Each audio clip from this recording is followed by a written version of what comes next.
Faraday नियतांक। Faraday नियतांक क्या है इसके बारे में आज अध्ययन करेंगे और इसमें पढ़ेंगे संक्षारण क्या है और संक्षारण के कारण और उसका निवारण क्या है।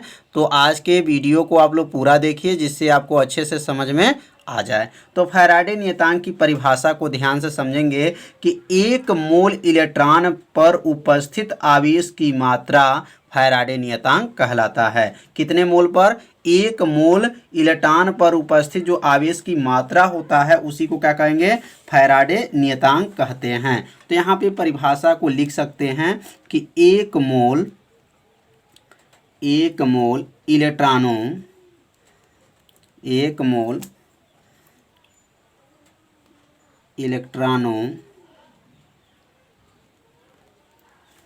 पर उपस्थित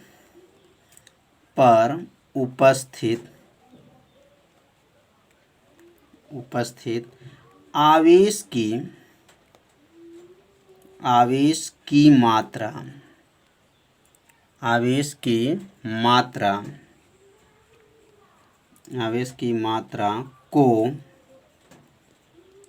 फैराडे नियतांक कहते हैं। फैराडे नियतांक कहते हैं।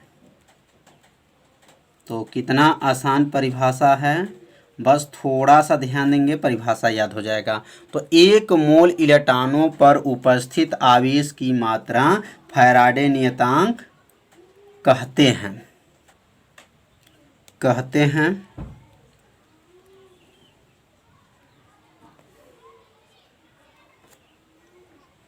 इसे F से प्रदर्शित करते हैं। किसे? इसे F से प्रदर्शित करते हैं। फैराडे नियतांक को किससे प्रदर्शित करते हैं? तो F से प्रदर्शित करते हैं। इसका मात्रक जो है कूलाम होता है। इसका मात्रक कूलाम होता है। इसका मात्रक कूलाम होता है।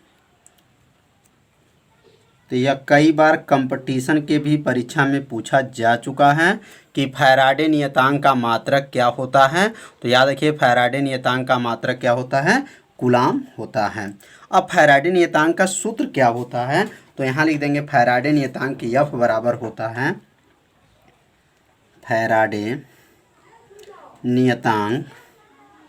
फैराडे नियतांक इसको सूत्र होता है F बराबर होता है F बराबर N E होता है।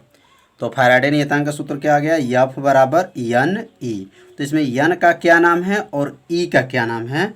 तो यहाँ लिख सकते हैं जहाँ N बराबर क्या नाम है? तो N बराबर नाम है अवोगैड्रो की संख्या। अवोगैड्रो संख्या। तो N का नाम याद रखिएगा, अवोगैड्रो की संख्या हो जाएगा। और उसका मान क्या होता है? तो N का मान याद रखे रहिएगा। इसका मान होता है, क्लास आप लोग 11 में पढ़े होंगे, 6.022 गुणे 10 की पावर क्या होता है? 23 होता है। और E का नाम है इलेक्ट्रॉन पर आवेश होता है और इसका मान होता है 1.6 गुणे 10 के पावर -19 कूलाम होता है। E का मान क्या होता है? तो 1.6 गुणे 10 के पावर -19 कूलाम होता है। अगर यहाँ N का मान और E का मान यहाँ रख करके और गुणा कर दिया जाए तो किसका मान निकल जाएगा?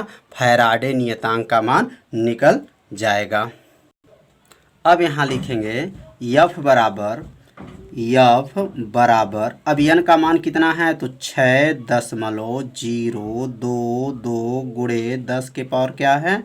23 है गुणे। और E का मान क्या होता है? तो E का मान यहाँ पे देखिए N E है तो यहाँ पर यह N का मान हो गया और E का मान होता है 1.6 गुणे 10 के पावर -19 है।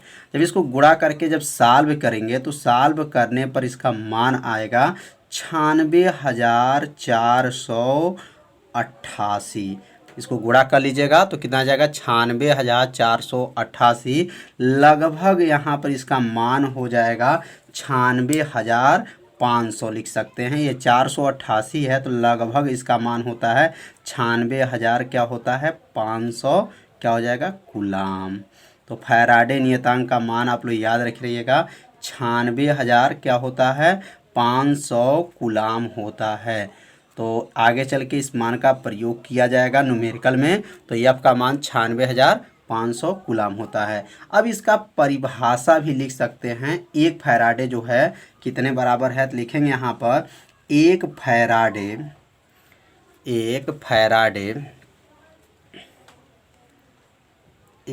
फैराडे मतलब कितना हो जाएगा 96,500 कूलाम। एक फैराडे में कितना कूलाम होता है तो 96,500 कूलाम।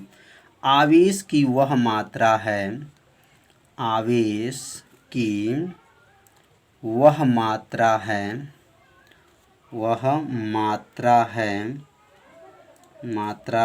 जो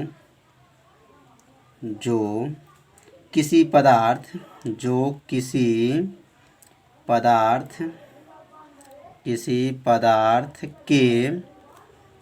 पदार्थ के 1 ग्राम कितना ग्राम 1 ग्राम तुल्यांकी भार, 1 ग्राम क्या लिखेंगे तुल्यांकी भार, 1 ग्राम तुल्यांकी भार का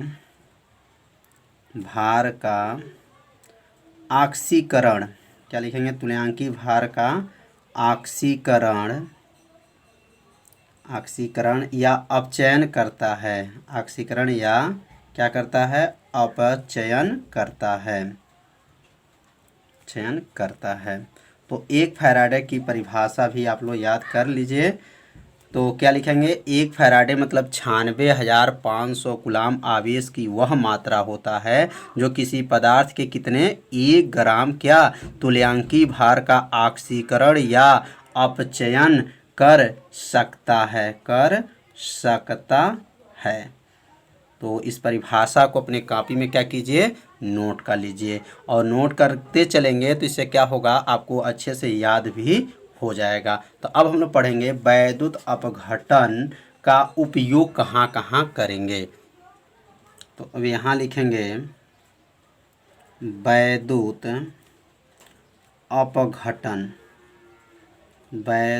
अपघटन का उपयोग।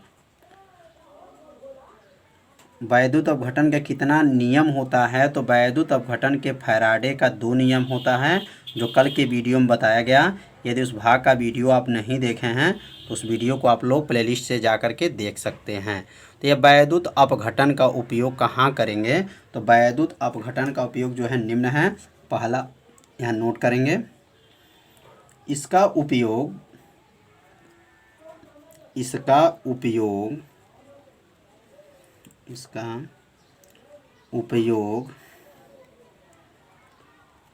वैद्युत लेपन में किया जाता है। वैद्युत अपघटन का उपयोग कहाँ करते हैं, तो इसका उपयोग क्या करेंगे मतलब इसका उपयोग मतलब वैद्युत अपघटन का उपयोग क्या करेंगे वैद्युत लेपन में होता है। तो पहला तो समझ में आ गया होगा उपयोग कि इसका उपयोग जो वैद्युत का लेपन होता है तो इसमें इसका प्रयोग किया जाता है। अब इसका दूसरा उपयोग समझेंगे, दूसरा उपयोग इसका क्या है। तो यहाँ दूसरा उपयोग लिखेंगे वैद्युत अपघटय का उपयोग, यहाँ लिखेंगे वैद्युत अपघटन का उपयोग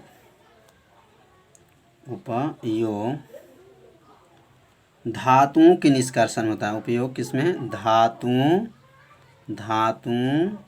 के निष्कर्षण में होता है, धातुओं के निष्कर्षण में होता है। तो 2 उपयोग समझ में आ गया होगा। पहला जो इसका उपयोग होता है वैद्युत लेपन में होता है, और दूसरा जो वैद्युत अपघटन का उपयोग होता है धातुओं के किस में होता है निष्कर्षण में होता है। अब तीसरा उपयोग के बारे में समझेंगे। तो अब यहाँ लिखेंगे तीसरा जो इसका उपयोग कहाँ होता है, तो ये लिखें इसके द्वारा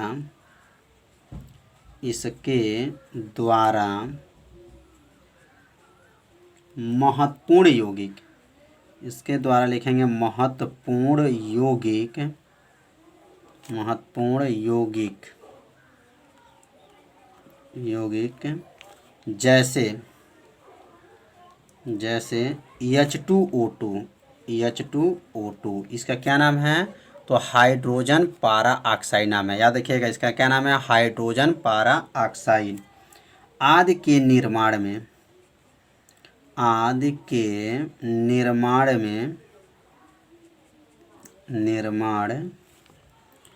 में किया जाता है।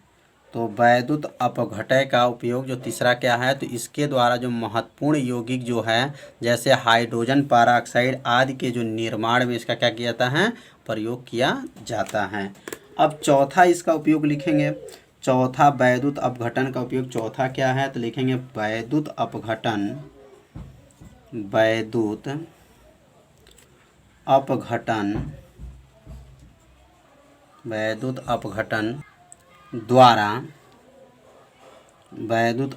द्वारा फ्लोरीन, याद रखेंगे किसका? फ्लोरीन, कामा देंगे क्लोरीन, हाइड्रोजन,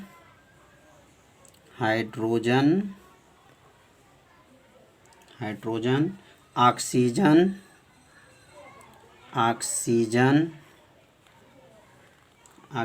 आदि गैसों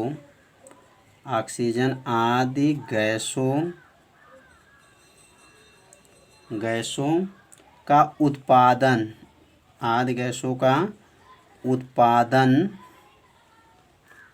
में किया जाता है। तो चौथा जो इसका उपयोग क्या है? तो वैद्युत अपघटन का जो चौथा उपयोग है, वैद्युत अपघटन द्वारा क्या होगा? फ्लोरीन, क्लोरीन, हाइड्रोजन, ऑक्सीजन आदि गैसों के उत्पादन में क्या किया जाता है? उपयोग किया जाता है। तो समझ में आ गया होगा ये वैद्युत अपघटन का जो है 4 उपयोग था। तो ये चारों उपयोग को अपनी कॉपी में क्या कीजिए? नोट कर लीजिए। अब हम लोग पढ़ेंगे संक्षारण। संक्षारण क्या होता है? तो यहाँ नोट करेंगे आप संक्षारण। संक्षारण मतलब जंग लगना। जैसे लोहे के ऊपर जंग लग जाता है तो जंग लगना को ही विज्ञान में क्या कहते हैं? संक्षारण कहते हैं। तो संक्षारण की परिभाषा क्या होगा? धातुओं का वायु और जल की उपस्थिति में धीरे धीरे क्षय होना ही क्या कहलाता है? संक्षारण कहलाता है। तो यहाँ पे इसकी परिभाषा लिख लेंगे।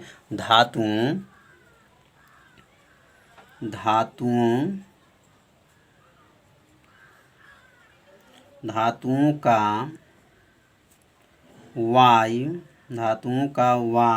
और जल की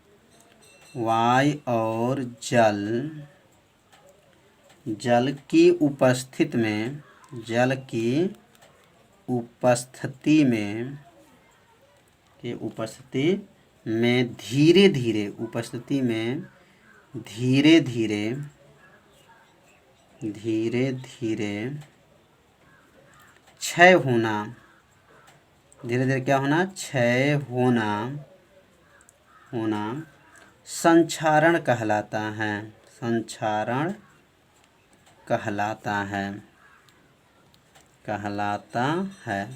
कितना आसान ये परिभाषा है। क्या लिखेंगे? धातुओं का वायु मतलब हवा और जल के उपस्थिति में धीरे धीरे क्षय मतलब हानियाँ होना क्या कहलाता है? संक्षारण कहलाता है। जब धातु को खुला वायु में या जल के उपस्थिति में रख देते हैं तो वह धातु के ऊपर वो क्या लगता है? जंग लग जाता है। उसी जंग को विज्ञान में क्या कहते हैं? संक्षारण कहते हैं। जैसे लोहे पर जंग लगना, यहाँ लिखेंगे जैसे लिख देंगे लोहे पर जंग लगना,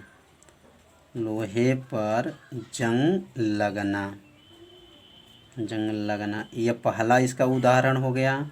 दूसरा भी उदाहरण लिखेंगे तो लिख सकते हैं तांबे और पीतल पर हरे धब्बे पड़ना। तांबे के अगर बर्तन देखे होंगे तो वहाँ पे जो है उसमें भी जंग लगते हैं। तो तांबे और पीतल